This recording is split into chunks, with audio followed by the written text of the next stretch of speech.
E a partir de agora vocês conferem o nosso Momento Legal, nosso consultor, Dr. Fabrício Pozzocco, sempre auxiliando as dúvidas dos nossos telespectadores, né? Esclarecendo e dirimindo essas dúvidas.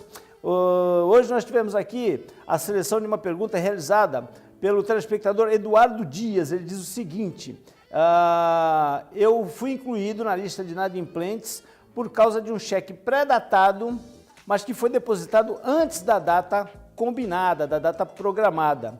Posso acionar a justiça? Doutor Fabrício, existe essa necessidade de respeito às datas combinadas para um cheque pré-datado?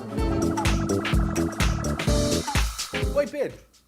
Quando a gente fala dessa questão do Eduardo, do cheque pré-datado, isso é muito importante que prestemos atenção, porque no dia a dia acontecem vários problemas relacionados a isso. E os consumidores muitas vezes acabam sendo prejudicados.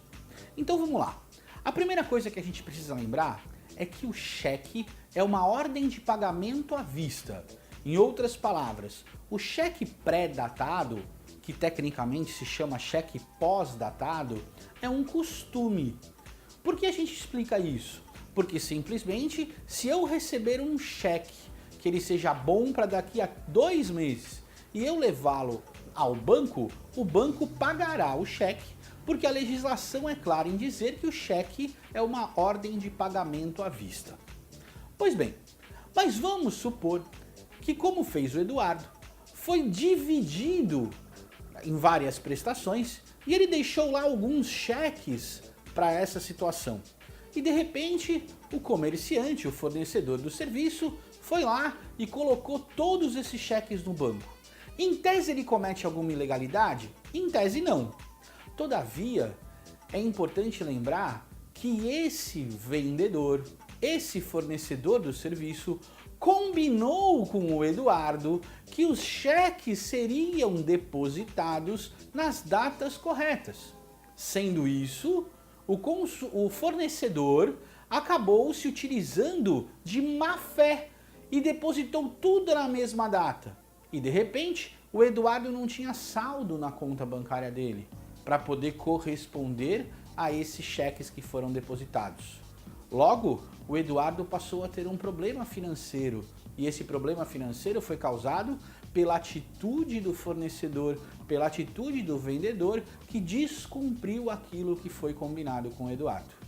Ora, o direito resguarda essa combinação, esse acordo, esse contrato verbal que foi feito entre o Eduardo e o vendedor, entre o Eduardo e o fornecedor do serviço. O Superior Tribunal de Justiça possui inclusive uma súmula, que é a súmula 370, para poder resguardar o consumidor ao seu direito de se ver indenizado. Portanto, caso o Eduardo tenha algum prejuízo, seja ele de ordem material, seja ele de ordem moral, por exemplo, o depósito dos cheques de maneira integral fez com que algumas contas que o Eduardo tinha para pagar, alguns outros compromissos que ele, na verdade, já tinha pago com outros cheques, esses cheques fossem todos devolvidos. Fez com que os débitos automáticos do Eduardo não fossem pagos. Isso tudo gera não somente os danos materiais, como também os danos morais. Para que o Eduardo seja ressarcido, é importante ele procurar não somente o PROCON da sua cidade, mas procurar um advogado da sua confiança, procurar até mesmo a OAB e mover uma ação de reparação de danos materiais e de danos morais. Os fornecedores, os vendedores, não podem descumprir aquilo que foi acordado com os cheques pré-datados e ficarem impunes quando causam um prejuízo ao consumidor. Fica a dica!